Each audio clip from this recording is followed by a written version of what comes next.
ഈ വെറുതെ പണി ഇരുന്നു വാങ്ങുക എന്ന് നമ്മൾ കേട്ടിട്ടില്ലേ? സത്യത്തിൽ അതാണ് ഇപ്പോൾ പേർളി മാണിക്ക് സംഭവിച്ചിരിക്കുന്നത്. പേർളി മാണിയെക്കുറിച്ച് അത്യാവശ്യം സോഷ്യൽ മീഡിയയും മറ്റുമൊക്കെ യൂസ് ചെയ്യുന്നവരെ സംബന്ധിച്ച് അറിയാത്തവർ ചുരുക്കമായിരിക്കും. സോഷ്യൽ മീഡിയകളിൽ ലക്ഷക്കണക്കിന് ഫോളോവേഴ്സ് ഉള്ള ഒരു വ്യക്തിയാണ് ഈ പേർളി മാണി. സ്വാഭാവികമായും അത്രയും ആളുകൾ ഫോളോ ചെയ്യുന്ന ഒരു വ്യക്തി ഒരു സ്റ്റേറ്റ്മെൻറ്റ് നടത്തുമ്പോൾ, അതിപ്പോൾ ഏത് വിഷയത്തിലായിരുന്നാലും ശരി, അത്തരം ഒരു സ്റ്റേറ്റ്മെൻറ്റ് നടത്തുമ്പോൾ അത് വലിയ രീതിയിൽ ചർച്ച ചെയ്യപ്പെടുമെന്നുള്ള കാര്യത്തിൽ ഒരു സംശയവുമില്ല. അത്തരത്തിലായിരുന്നു കഴിഞ്ഞ കുറച്ച് ദിവസങ്ങളായി ഡൽഹിയിൽ കുറേ വിദ്യാർത്ഥികൾ അവർ നടത്തിയ ആ ഒരു സമരവുമായി ബന്ധപ്പെട്ടുകൊണ്ട് പേർളി മാണി ചില പ്രസ്താവനകൾ സോഷ്യൽ മീഡിയയിലൂടെ നടത്തിയത്. വിദ്യാർത്ഥികളുടെ ആ ഒരു സമരത്തെ അവഗണിച്ചുകൊണ്ടുള്ള ഒരു പോസ്റ്റായിരുന്നു അത്. അത് വലിയ രീതിയിൽ വിവാദമായി മാറി. എന്നാൽ വിവാദമായതിന് തൊട്ടു പിന്നാലെ അവസാനമായി പേർളി മാണി നടത്തിയ ഒരു പ്രസ്താവനയുണ്ട്. അതിൽ പേർളി മാണി പറഞ്ഞത് ഇങ്ങനെയാണ്: അതെ, എനിക്ക് ഏറ്റവും ഇഷ്ടപ്പെട്ട നിറം കാവിയാണ്. നമ്മുടെ ഇന്ത്യൻ പതാകയിലാണ് അത് കാണാൻ എനിക്ക് ഏറ്റവും കൂടുതലും ഇഷ്ടം. ചുരുക്കി പറഞ്ഞാൽ ഈ ഒരു സ്റ്റേറ്റ്മെൻറ്റിലൂടെ പേർളി മാണി കൃത്യമായി പറഞ്ഞു വെക്കുന്നുണ്ട് അവരൊരു സംഘപരിവാർ അനുകൂലിയാണ് എന്നുള്ളത്. നോക്ക്, ഈ ഒരു വിദ്യാർത്ഥികളുടെ ഈ ഒരു പ്രതിഷേധത്തിലൂടെ നമുക്ക് ഒരുപാട് ആളുകളുടെ യഥാർത്ഥ തനിനിറം അല്ലെങ്കിൽ യഥാർത്ഥ മുഖം തിരിച്ചറിയാൻ സാധിച്ചിട്ടുണ്ട്. സംസാരത്തിലൂടെ എല്ലാവരെയും സുഖിപ്പിച്ചും ചിരിപ്പിച്ചും ഒരു നല്ല പിള്ള ചമഞ്ഞ് നടക്കുന്ന രീതിയിലായിരുന്നു പേർളി മാണിയെ കൂടുതലും കാണാൻ സാധിച്ചത്. പക്ഷേ ഒരു പ്രതിഷേധത്തിലൂടെ അവരുടെ യഥാർത്ഥ തനിനിറം ഇപ്പോൾ പുറത്തു വന്നിരിക്കുകയാണ്. ഒരുപക്ഷെ അങ്ങനെ ഒരു സ്റ്റേറ്റ്മെൻറ്റ് ഇപ്പോൾ നടത്തേണ്ടിയിരുന്നില്ല, അത് ചെയ്യേണ്ടിയിരുന്നില്ല എന്നൊരു പക്ഷേ ഇപ്പോൾ പേർളി മാണി ചിന്തിക്കുന്നുണ്ടാവും. നമുക്ക് ഈ ഒരു കാലയളവ് വരെ പേർളി മാണിയെ പിന്തുണച്ചവർ, സോഷ്യൽ മീഡിയകളിലൂടെ ഫോളോ ചെയ്തവർ, പേർളി മാണിയെ ഇഷ്ടപ്പെട്ട ആളുകൾ, അവർ തന്നെ ഇപ്പോൾ രംഗത്ത് വന്നുകൊണ്ട് അവരുടെ സോഷ്യൽ മീഡിയ പേജുകളിലൂടെ പേർളി മാണിയുടെ അക്കൗണ്ടുകളെ അൺഫോളോ ചെയ്തുകൊണ്ടും അവർക്കെതിരെ സംസാരിച്ചുകൊണ്ടും മുന്നോട്ട് വരുന്ന ഒരു കാഴ്ചയാണ് നമുക്ക് കാണാൻ കഴിയുന്നത്. അതാണ് ഞാൻ തുടക്കത്തിൽ പറഞ്ഞത്, വെറുതെ ഇരുന്ന് പണി ഇരന്നു വാങ്ങുക എന്ന് പറയുന്നത്. നമുക്ക് നമ്മുടെ രാജ്യത്ത് അഭിപ്രായ സ്വാതന്ത്ര്യമുണ്ട്. എല്ലാവർക്കും അവരവരുടേതായ അഭിപ്രായങ്ങൾ തുറന്നു പറയാനുള്ള പൂർണ്ണമായ അവകാശം നമ്മുടെ രാജ്യത്തെ ഭരണഘടന നമ്മുടെ രാജ്യത്തുള്ള എല്ലാ ജനങ്ങൾക്കും നൽകുന്നുണ്ട്. പക്ഷേ എന്നിരുന്നാൽ കൂടിയും ആ അഭിപ്രായങ്ങൾ അത് നീതിയുക്തമാണോ എന്നുകൂടി നമ്മളെല്ലാവരും മനസ്സിലാക്കേണ്ടതുണ്ട്. നമുക്ക് അത്യാവശ്യം ബുദ്ധിയും വിവേകവുമുള്ള ഏതൊരു മനുഷ്യനും മനസ്സിലാക്കുവാൻ സാധിക്കും, വിദ്യാർത്ഥികൾ നടത്തിയ ഈ ഒരു പ്രതിഷേധം അത് ന്യായമായ ഒരു ആവശ്യത്തിന് വേണ്ടിയിട്ടാണ് എന്നുള്ളത്. കാരണം ഇന്ത്യയിൽ തന്നെ ഏറ്റവും വലിയ ടഫസ്റ്റ് ആയിട്ടുള്ള ഒരു പരീക്ഷയാണ് നീറ്റ് എക്സാം എന്ന് പറയുന്നത്. ദിവസങ്ങളോളം ഒരുപാട് കഷ്ടപ്പെട്ട് പഠിച്ചാൽ മാത്രമേ ആ പരീക്ഷയിലൊക്കെ വിജയം കൈവരിക്കാൻ സാധിക്കൂ. അത്തരത്തിലുള്ള ആ ഒരു പരീക്ഷയുടെ ചോദ്യപേപ്പർ ചോരുകയും അത് ലക്ഷക്കണക്കിന് രൂപയ്ക്ക് വിൽക്കുകയും ചെയ്യുന്നു. ആ പരീക്ഷകളുമായി ബന്ധപ്പെട്ടുകൊണ്ടുള്ള വലിയ രീതിയിലുള്ള അഴിമതികളുടെ വാർത്തകൾ പുറത്തു വരുന്നു. ഈ നീറ്റ് എക്സാമുമായി ബന്ധപ്പെട്ടുകൊണ്ട് ഒന്നും രണ്ടുമല്ല നിരവധി വിദ്യാർത്ഥികൾ അവർ ആത്മഹത്യ ചെയ്യുന്നു. ഇത്തരമൊരു സംഭവങ്ങളൊക്കെ ഇങ്ങനെ ഉണ്ടാകുന്ന സമയത്ത് നിങ്ങളൊന്ന് ആലോചിച്ച് നോക്കൂ. ലക്ഷക്കണക്കിന് പണം കൊടുത്ത് പഠിപ്പിക്കാൻ വകയില്ലാത്ത പാവപ്പെട്ട മാതാപിതാക്കളുടെ സ്വപ്നങ്ങളാണ് തകർന്നടിയുന്നത്. ആ മക്കളുടെ ഭാവിയാണ് ഇല്ലാതാകുന്നത്. അതിനു വേണ്ടിയിട്ടാണ് ആ കുട്ടികൾ ഡൽഹിയിലെ ആ ഒരു തെരുവിൽ ഇത്തരത്തിൽ പ്രതിഷേധിച്ചത്. അതിൻ്റെ ഭാഗമായി എത്ര തല്ലുകളാണ്, മർദ്ദനങ്ങളാണ് ആ പാവപ്പെട്ട കുട്ടികൾ ഏറ്റുവാങ്ങിയത്. നോക്കൂ, വിദ്യാർത്ഥികളുടെ ഈ ഒരു സമരം എന്നുള്ളത് അത് മക്കളെ പഠിപ്പിച്ച് വളർത്തി വലുതാക്കി അവർക്ക് നല്ല വിദ്യാഭ്യാസം കൊടുക്കണമെന്ന് ആഗ്രഹിക്കുന്ന എല്ലാ മാതാപിതാക്കൾക്കും വേണ്ടിയിട്ടാണ്. വളർന്നു വരുന്ന യുവതലമുറയിലെ വിദ്യാർത്ഥികൾക്ക് വേണ്ടിയിട്ടാണ്.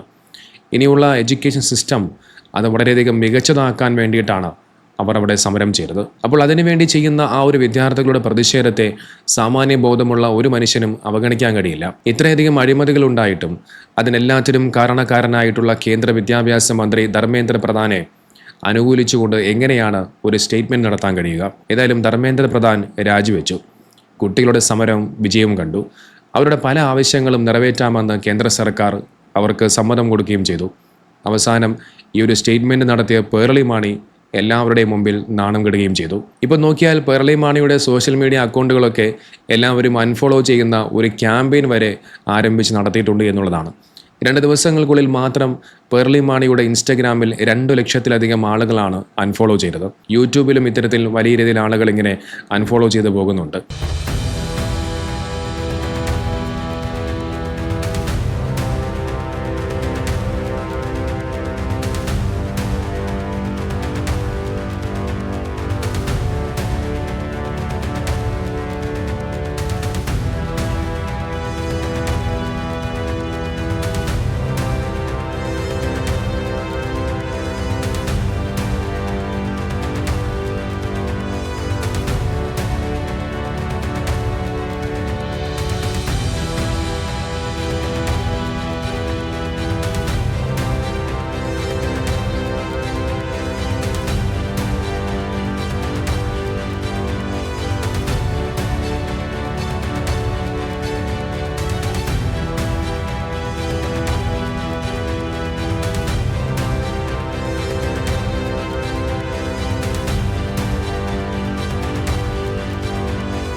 നോക്കിയത് പേർളി മാണിയെ സംബന്ധിച്ചിടത്തോളം അവർക്ക് ഇത് വലിയൊരു കനത്ത തിരിച്ചടിയാണ്. നിങ്ങൾ എത്ര തന്നെ വലിയ സെലിബ്രിറ്റി ആയാലും, നിങ്ങൾ എത്ര തന്നെ വലിയ ഫോളോവേഴ്സൊക്കെയുള്ള ആളുകളാണെന്നൊക്കെ അഹങ്കരിച്ചിരുന്നാലും കാര്യമില്ല.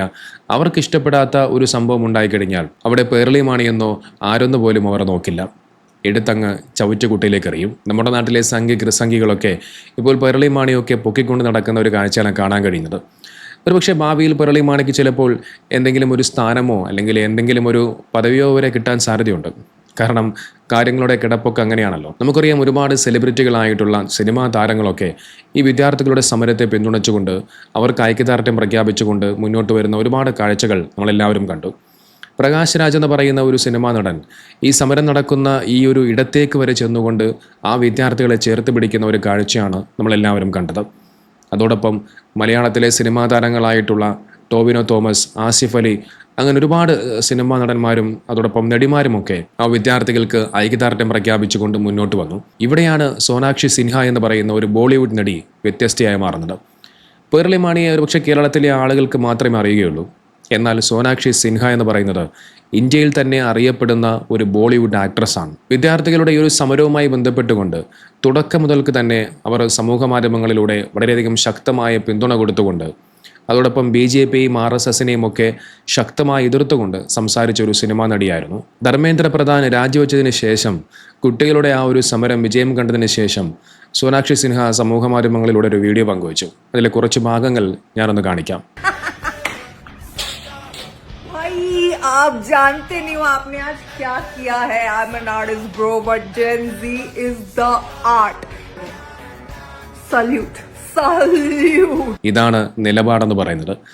നമുക്കറിയാം, ഈ മടിയിൽ കനമുള്ളവനെ വടിയിൽ പേടിക്കേണ്ടതുള്ളൂ.